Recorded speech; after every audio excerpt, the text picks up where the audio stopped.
Dear student, আশা করি তোমরা সবাই ভালো আছো। অন্বেষ একাডেমি ইউটিউব চ্যানেল থেকে সবাইকে আন্তরিকভাবে শুভেচ্ছা ও অভিনন্দন জানিয়ে শুরু করছি আমাদের আজকের ক্লাস। আমাদের আজকের ক্লাস অষ্টম শ্রেণীর গণিত, জমির নকশায় ত্রিভুজ ও চতুর্ভুজ অনুশীলনীর 7 নম্বর প্রশ্ন থেকে আজকে আমরা সলভ করব। এর আগের ক্লাসগুলোতে আমরা শ্রেণীর জিনিসগুলো সলভ করে আসছি। মূলত আমাদের এই ক্লাসটি হচ্ছে হলিক্রস অ্যাডমিশন টেস্টের জন্য। শুরু করব। জোহানা বলবা যে মূলত রম্বসের বৈশিষ্ট্যগুলো কি কি আছে, বলতে পারো জোহানা? বৈশিষ্ট্য রম্বসের।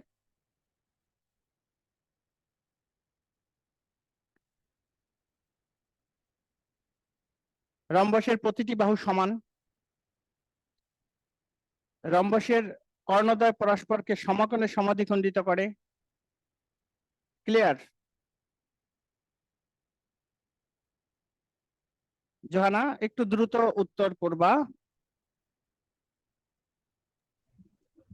স্যার। রম্বসের রম্বসের প্রতিটি বাহু সমান, রম্বসের কর্ণদ্বয় পরস্পরকে সমকোণে সমাদ্বিখণ্ডিত করে।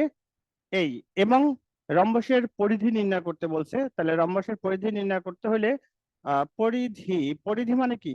ওই যে সবগুলো বাহুর যোগফল, পরিধি হচ্ছে পরিসীমা। এখানে রম্বসের পরিধি মানে হচ্ছে পরিসীমা। তাহলে দেখো, এখানে চিত্রের মধ্যে দেওয়া আছে কি, আমরা একটা রম্বসের চিত্র আঁকি।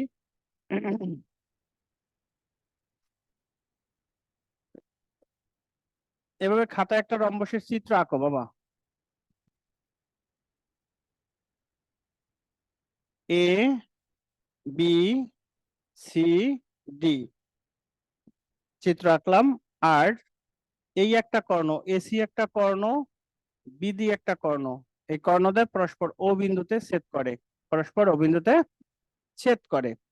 তাহলে এখন এই যে রম্বস, এখানে দেওয়া আছে কি যে রম্বসের কর্ণ এসি 30 সেন্টিমিটার। এই এসির মান আছে কত? 30 সেন্টিমিটার। 30 সেন্টিমিটার দেওয়া আছে। আর বিডি কর্ণ আছে 16 সেন্টিমিটার। বিডি কর্ণ আছে 16 সেন্টিমিটার। তাহলে সেই ক্ষেত্রে রম্বসের পরিধি নির্ণয় করো। তাহলে এটা করার জন্য আমাদের যে কাজটা করতে হবে, দেখো, আহ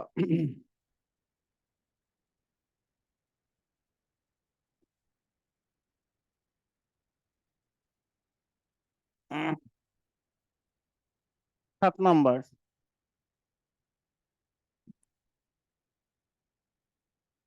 লেখবা, ধরি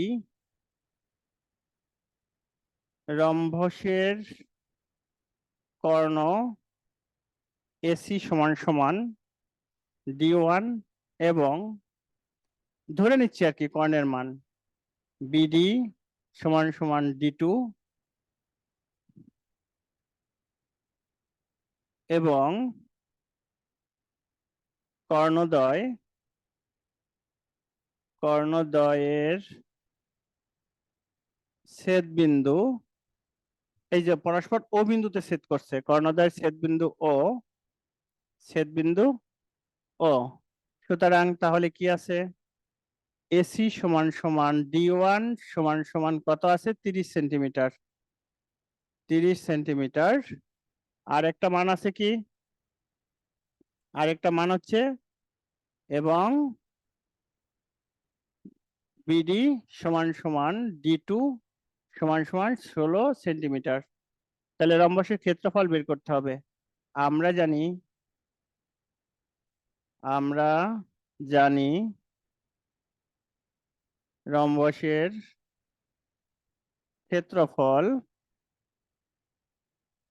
হাফ ইন্টু D1 D2, অর্থাৎ দুইটা কর্ণের গুণফল। দুটো কর্ণের গুণফল এত বর্গ একক। বর্গ একক।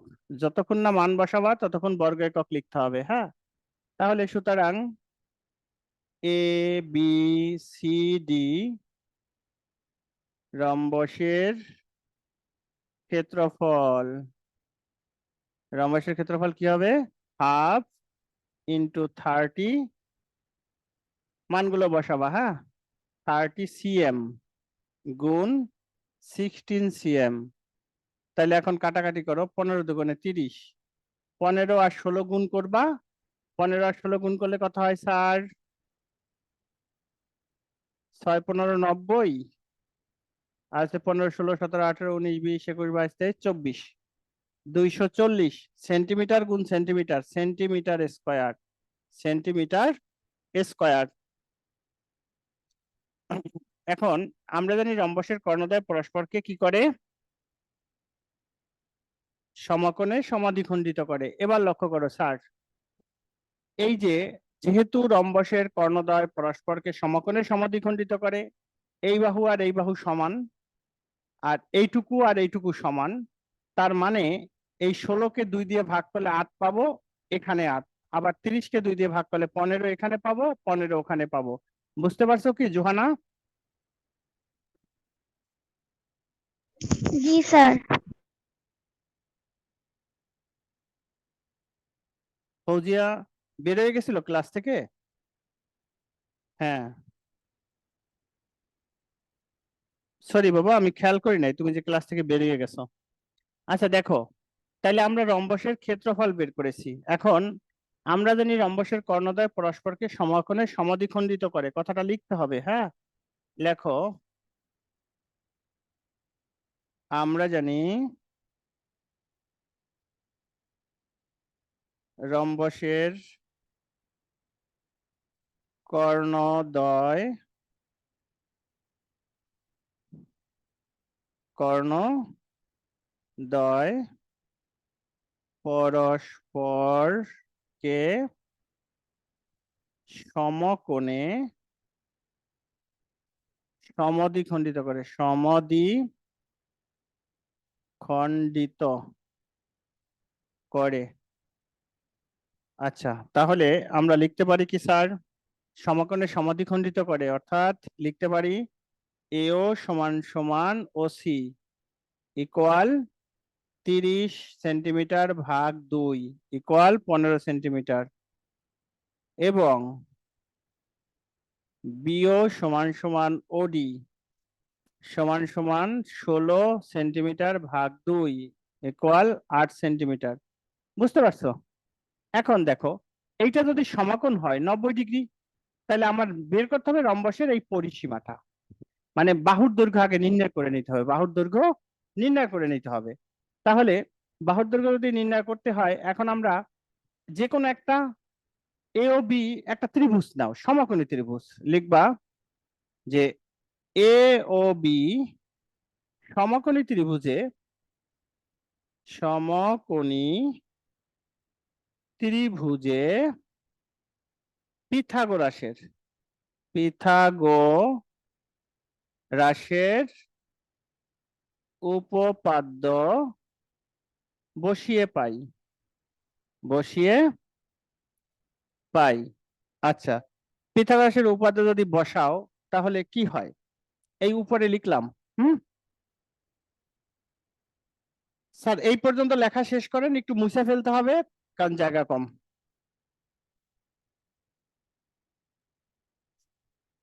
আর যদি না বুঝো কোনো জায়গায় প্রশ্ন করো, আমি বুঝাই দিচ্ছি আগে।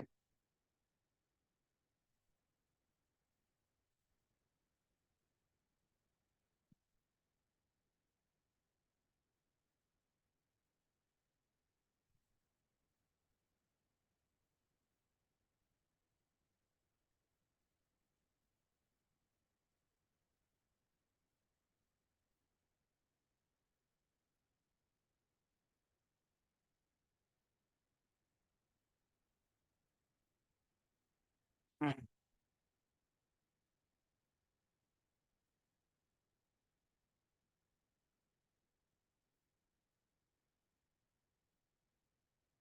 হয়ে গেলে বলো।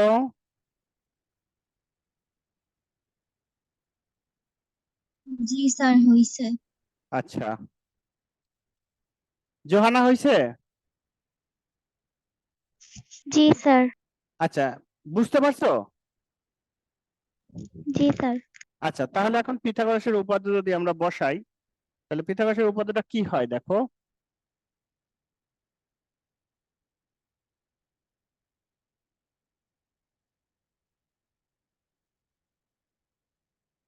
পিথাগোরাসের উপপাদ্য তার মানে কি, এটা হচ্ছে অতিভুজ, এইটা যেহেতু সমকোণ, সমকোণের বিপরীত বাহু অতিভুজ, তাহলে লিখবা A B square equal O A square plus O B square, O A square plus O B square.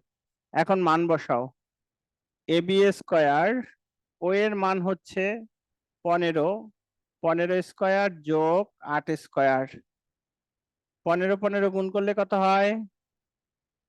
225। আর 8 গুণ 8 64। বুঝতে পারছেন স্যার?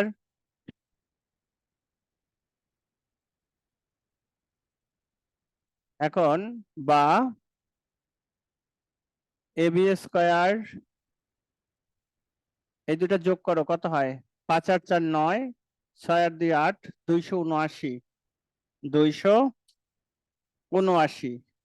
এবার বর্গমূল করো, কারণ আমরা এবির মান বের করব, এবির মানটা বের করব।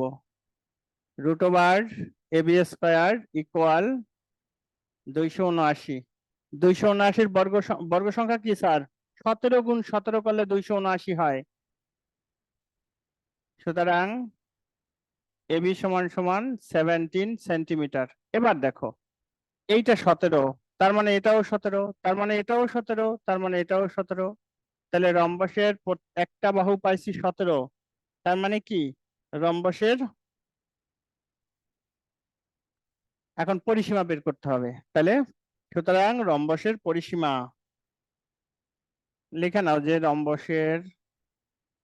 রম্বসের প্রতিটি তিনটি বাহুর দৈর্ঘ্য, প্রতিটি বাহুর দৈর্ঘ্য 17 সেন্টিমিটার।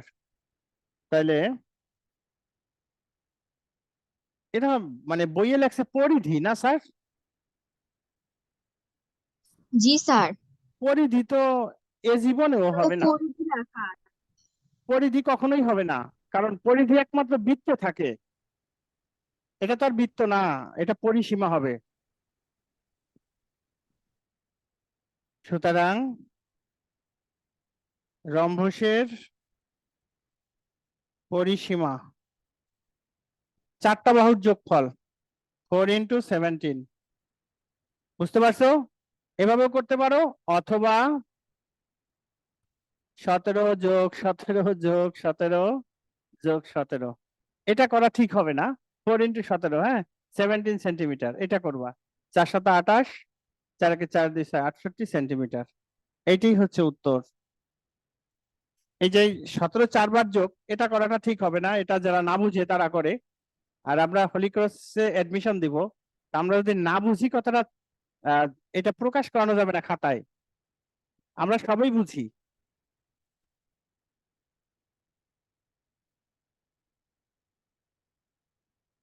দেখো, বুঝতে পারছো বাবা? জি স্যার। একটু জি কষ্ট, স্যার। একটু কষ্ট হচ্ছে, কারণ এই টাইপের জিনিস তো এর আগের ক্লাসগুলোতে শেখো নাই, তাই না? আচ্ছা, এরপর হচ্ছে 8 নাম্বারটা কি আছে? যদি 3 4 5 কি পিথাগোরিয়ান ত্রয়ী হয়, অর্থাৎ পিথাগোরাসের 3টা বাহু, যে সমকোণী ত্রিভুজ আছে তার 3টা বাহু হয়, তবে 3K 4K 5K পিথাগোরিয়ান ত্রয়ী হবে, যেখানে কে যে কোনো ধনাত্মক পূর্ণ সংখ্যা, উক্তিটি যথার্থ কিনা। কে এর মান যেটা হবে সেটা হচ্ছে ধনাত্মক পূর্ণ সংখ্যা হবে, সেটা 5 হইতে পারে, 6 হইতে পারে, কিন্তু দশমিক হবে না। যেমন 4.5, 5.7 এরকম কিছু হবে না। তাহলে পিথাগোরিয়ান ত্রয়ী, অর্থাৎ এই কথাটার হচ্ছে অর্থ হচ্ছে সমকোণী ত্রিভুজের 3টা বাহুর মান, ওইটা হচ্ছে পিথাগোরিয়ান ত্রয়ী। মনে থাকবে স্যার? জি স্যার।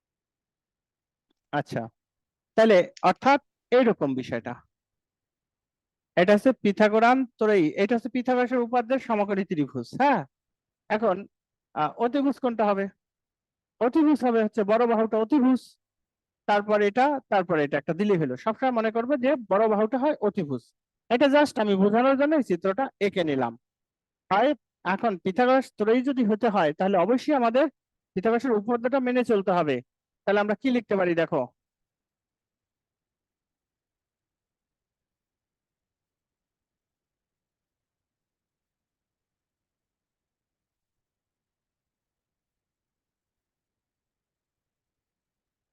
লেখো 3, 4 ও 5 পিথাগোরিয়ান ত্রয়ী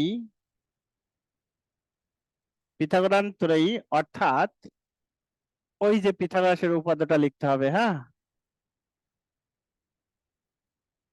অর্থাৎ কোন ত্রিভুজের তিনটি বাহুর দৈর্ঘ্য তিনটি বাহুর দৈর্ঘ্য 3, 4 3, 4 ও 5 ও 5। আচ্ছা, এখন এত একক হলে, কোন একক যেহেতু দেওয়া নাই এই জন্য একক লিখতে হবে, এত হলে সেটি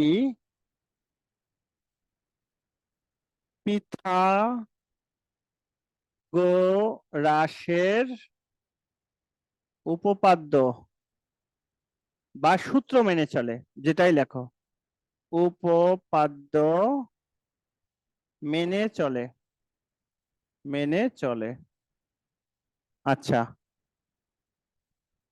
এখন দেখো এখানে এই মানগুলো একটা একটা মান নিতে হবে, হ্যাঁ। কে সমান সমান যদি 2 হয়, আমরা জাস্ট ধরে নিচ্ছি ধনাত্মক পূর্ণ সংখ্যা, তো কে ইকুয়াল যদি 2 হয়, তাহলে প্রশ্ন ছিল কি 3K, 4K, তাই না, ও 5K, ও 5K। এখন আমরা কে এর মান 2, এই যে এখানে 2 বসাবা, কে এর মান 2 বসাইলে কত হয় স্যার? এখানে 3 দুগুণে 6, 8, 15, বুঝতে পারছো স্যার? জি স্যার। এত জি হবে, স্যার। এত হবে পিথাগোরাসের সূত্র অনুযায়ী বা উপপাদ্য অনুযায়ী, যেটাই স্যার লেখো। এখানে লাস্টে 6, 8, 10 হবে না, আপনি 15 ও লিখেছেন। আচ্ছা, সরি, 5 দুগুণে 10 হবে, হ্যাঁ। তাহলে আমরা কি ধরবো? বড় বাহুটা অতিভুজ ধরবো নাকি স্যার? 10 স্কোয়ার, 6 স্কোয়ার, 8 স্কোয়ার, তাহলে এটা হচ্ছে 100, আর এটা কত? 36, 64, তাহলে কত হয়? সমান সমান 100 হয় না? সুতরাং 100 সমান সমান 100, তার মানে কি পিথাগোরাসের উপপাদ্য মেনে চলছে নাকি স্যার? জি স্যার। আচ্ছা, জি স্যার। এখন এভাবে আমরা কে এর মান যদি 3 নেই, হুম, এখন কে সমান সমান 3 হলে 3K, 4K ও 5K, তাহলে কত হয়? 3 3 9, 3 4 12, 3 5 15, তাহলে এটাও কি করতে হবে? ওই পিথাগোরাসের সূত্র দেবা, হ্যাঁ, যে পিথাগোরাসের সূত্র অনুযায়ী, পিথাগোরাসের সূত্র অনুযায়ী, তাহলে পিথাগোরাসের সূত্র অনুযায়ী এখন কি হবে? বড় বাহুটা অতিভুজ, 15 square equal 9 square, 12 square, 15 square করলে কত হয় স্যার? 225, 9 মানে 81 যোগ 144, 12 গুণ 12, 144, হ্যাঁ, এইটাই হয় কত? 225। ওকে,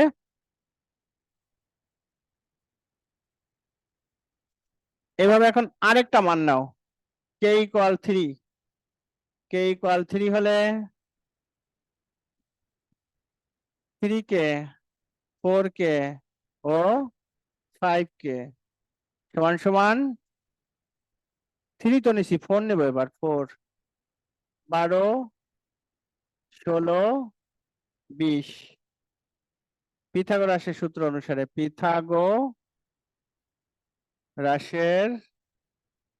সূত্র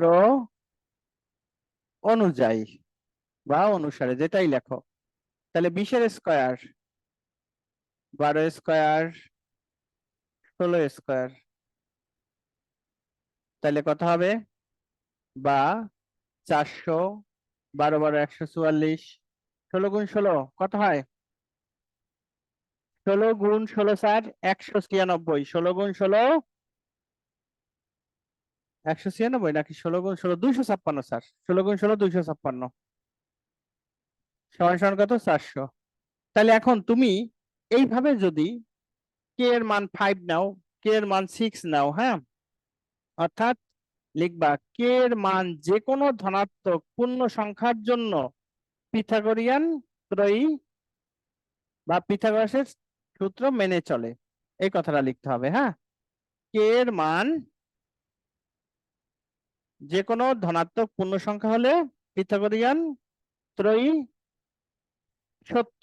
বুঝতে পারছো? লেখো, লেখাটা শেষ করো।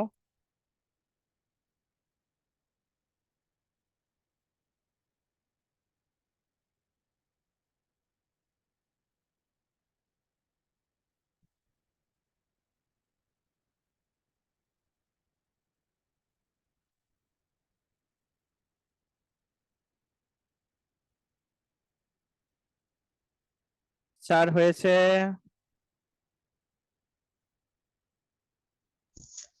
জি স্যার। তাহলে ওই কথাটা শেষ জি স্যার। লেখো। লেখো যে কে এর মান যে কোনো কে এর মান যে কোনো ধনাত্মক পূর্ণ সংখ্যার জন্য, যে কোনো ধনাত্মক পূর্ণ সংখ্যার জন্য পিথাগোরান ত্রয়ী মেনে চলে, বা ত্রয়ী হলে উক্তিটি যথার্থ হয়। ওখানে পোস্টে যেটা লেখছে পিথাগোরান ত্রয়ী যথার্থ হয়। আচ্ছা, এবার 9 নাম্বার, যদি কাটা কম্পাস থাকে, ও সরি 9 নাম্বার না, 10 নাম্বার না, 10 নাম্বার হচ্ছে সামান্তরিক একটা বলছে। আচ্ছা দেখো 9 নাম্বার কি বলছে, যে কোনো ত্রিভুজের দুইটি বাহুর মধ্যবিন্দু সংযোগ রেখা তৃতীয় বাহু সমান্তরাল ও তার অর্ধেক যে কোনো আকৃতির ত্রিভুজ যে কোনো আকৃতির ত্রিভুজ তৈরি করে কিনা করে বা কাগজ কেটে পরিমাপের উক্তিটি যথার্থ নিশ্চয় কি করো, নিশ্চিত করো। তাহলে 9 নাম্বারটা দেখো, 9 এর পরে 10, অর্থাৎ এইটা আমরা আমাদের বইয়ে এই ধরনের একটা জ্যামিতি কিন্তু পড়ে আসছি। একটু যদি পিছনের দিকে যাও তোমরা,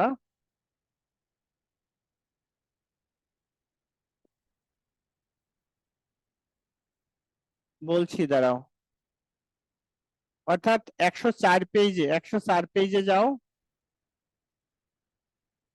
104 পেজে দেখো, ওইখানে একটা ইয়ে আছে, ওই যে ওই 5.8 চিত্র আছে না, ঠিক ওই রকম একটা প্রমাণ হবে। ঠিক আছে,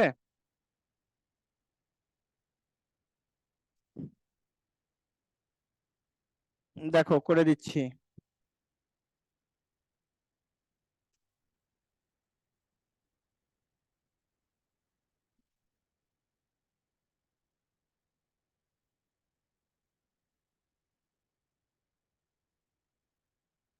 এই চ্যাপ্টার থেকে প্রশ্ন হবেই কিন্তু স্যার, ভাইবেন না লাগবে না, এই ধরনের চিন্তা ভাবনা কইরেন না।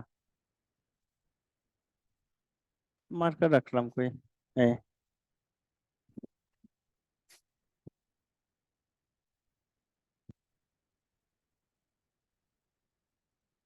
এভাবে একটা ত্রিভুজ আঁকো, এ বি সি নাম দাও, এ বি সি। এরা কি কোনো নাম উল্লেখ করছে?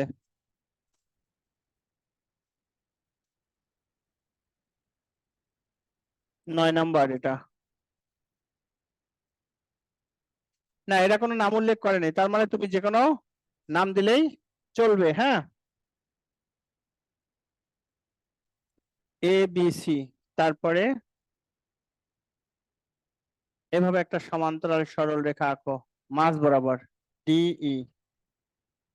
ওকে, এখন এই যে দেখো, এই ডিই সমান্তরাল সরলরেখা যখন আমরা আঁকবো, এখন লক্ষ্য করো যে এই যে বি থেকে এখান থেকে একটা সরলরেখা টানতে পারি, এখান থেকে একটা সরলরেখা টানতে পারি আমরা, তাই না স্যার? এবার লেখো বর্ণনা।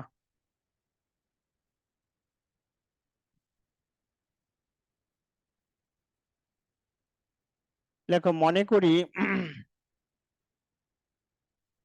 করি এ বি সি একটি ত্রিভুজ, একটি ত্রিভুজ। হ্যাঁ, ডিই রেখা, এই যে ডি রেখা কার সমান্তরাল?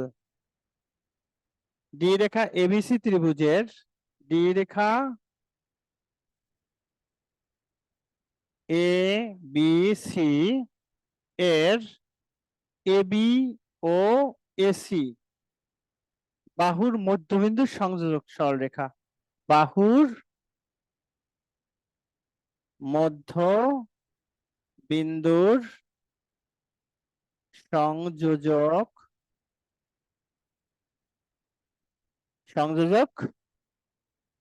সরলরেখা বা রেখা।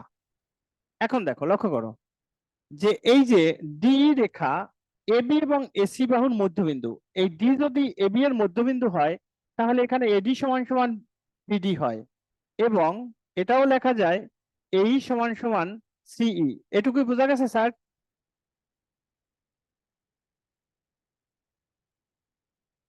মধ্যবিন্দু সংযোগ সরলরেখা, তার মানে মধ্যবিন্দু মানে ডি, এবি এর মধ্যবিন্দু ডি, এসি এর মধ্যবিন্দু ই। মধ্যবিন্দু মানে কি? সমান দুইটি অংশে বিভক্ত করে, এইটুকু আর এইটুকু সমান, এটা আর এটা সমান। ওকে,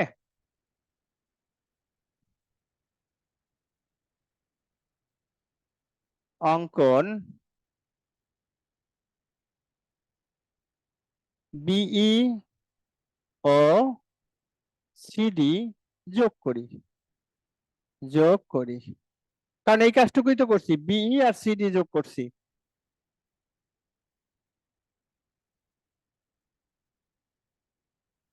সত্যতা বা প্রমাণ লেখো, সত্যতা না প্রমাণ লেখো, প্রমাণ লেখো।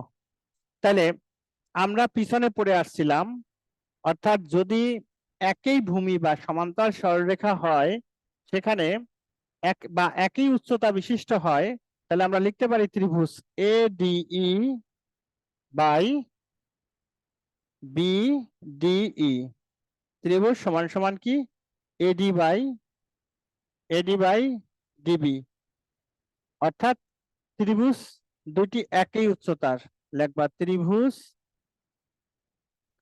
দুটি একই উচ্চতা, একই উচ্চতা অর্থাৎ উচ্চতা কোনটা? এই যে এইটা, যখন আমরা দুইটা ত্রিভুজ নিচ্ছি, একটা হচ্ছে ডি উচ্চতা মানে এডি উচ্চতা, আর একটা হচ্ছে বিডি উচ্চতা। আচ্ছা, তারপরে আবার একটা লেখা যায়, এবং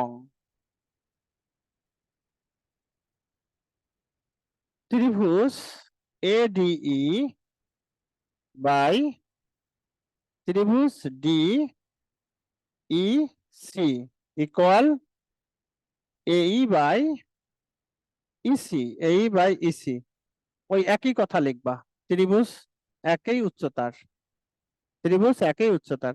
তাহলে দেখো, এই যে ত্রিভুজ আর এই ত্রিভুজ এগুলো সমান, সমান হলে কি লেখা যাবে? কিন্তু লেখো যে কিন্তু এডি বাই ডিবি ইকুয়াল এই বাই ইসি, এই বাই ইসি। যদি এটা হয় তাহলে আমরা লিখতে পারি কি? দেখো, এই বাহুগুলো যদি সমান হয় তার মানে এই ত্রিভুজ সমান সমান এই ত্রিভুজগুলো লেখা যায়। সুতরাং আমরা লিখতে পারি এ ডি ই ত্রিভুজ বাই বিডি ই ত্রিভুজ সমান সমান এ ডি ই ত্রিভুজ বাই ডিই সি ত্রিভুজ, এটা আমরা লিখতে পারি। তাহলে এখন এটা থেকে লক্ষ্য করো স্যার, এই যে এইটা আর এটা সমান, তাহলে সমান হইলে বাদ যায়, বাদ গেলে তাহলে লেখা যায় যে বাকি ত্রিভুজ দুটো সমান লেখা যায়। সুতরাং বিডিই সমান সমান ডিই সি, এই ত্রিভুজ দুটো সমান। তাহলে এখন যদি ত্রিভুজ দুটো সমান হয় তাহলে তো আমাদের প্রমাণ হয়ে গেল। এখানে বলছে যে সমান্তরাল ও তার অর্ধেক, যে কোনো আকৃতির ত্রিভুজ তৈরি করে বা কাগজ কেটে পরিমাপের মাধ্যমে সত্যতা নিশ্চিত করো। তাহলে এখন দেখো সত্যতা নিশ্চিত হয়েছে কিনা স্যার? লেখেন আগে, তুলেন। একটু জটিল হয়ে গেছে, ইয়ের জন্য বেশি জটিল হয়েছে, জোহানার জন্য, তাই না বাবা? জি স্যার। এই জন্য তোমার যে ক্লাস পাঠাইছি আরো একটা পাঠাবো, অবশ্যই এই 3টা ক্লাস খুব গুরুত্ব দিয়ে দেখতে হবে, হ্যাঁ? জি স্যার। আচ্ছা, তাহলে এই পর্যন্ত যদি বুঝো তারপরে কথা ব্যাখ্যাটা দিতে হবে। দেখো আমি একটু মুছে দিলাম।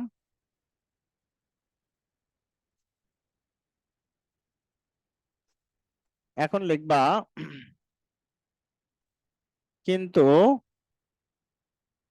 বিডিই এবং ডিইসি একই ভূমি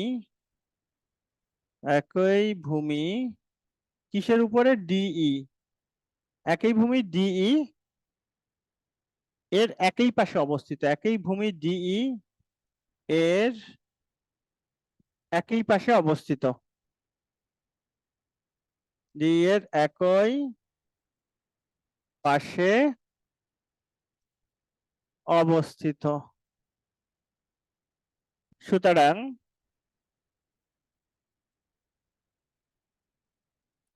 তারা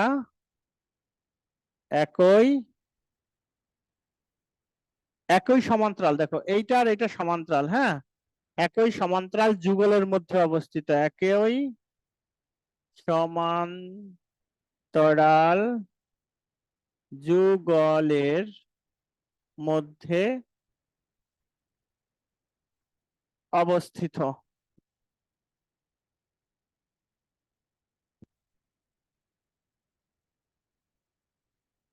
আচ্ছা, সুতরাং কি বলবো? বিসি সমান্তরাল ডিই, বিসি সমান্তরাল ডিই।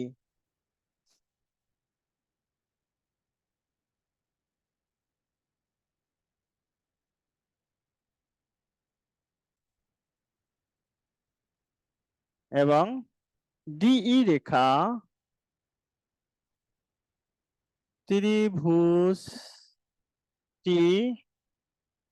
ত্রিভুজটির তৃতীয় বাহুর তৃতীয় বাহু বিসি এর অর্ধেক।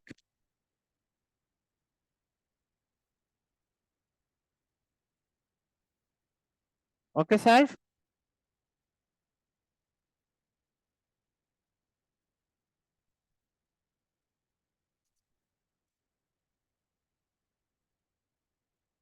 এই অবশ্যই 104 পেজ খুব ভালো করে একটু পড়ো, মনে রাখতে হবে এগুলো, কারণ এগুলো কিন্তু ভুললে চলবে না, 9-এ উঠলেও লাগবে, এবং সামনে যে আমাদের চ্যাপ্টার গুলো আছে স্থানাঙ্ক জ্যামিতির, ওগুলোও লাগবে। এই কারণেই স্যার এই জ্যামিতিতে সময় বেশি লাগবে দেখেই কিন্তু আমি এই চ্যাপ্টারটা পিছনে একটা চ্যাপ্টার স্কিপ করে এসে এই চ্যাপ্টারটা ধরেছি। ফৌজিয়া বুঝছো? জোহানা, ধরেছি কেন? এখন পর্যন্ত মনে হয় স্কুলে এখানে আসেনি, আসছে? না না স্যার, স্যার। এখনো আসেনি। এই কারণে এটা একটু প্র্যাকটিসে রাখতে হবে বারবার। এরপরে না হয় আমরা ওই যে বীজগণিতের একটা চ্যাপ্টার আছে, ওই চ্যাপ্টারে চলে যাব, ঠিক আছে? Okay sir. জি স্যার। যদি কোনো প্রশ্ন থাকে করেন।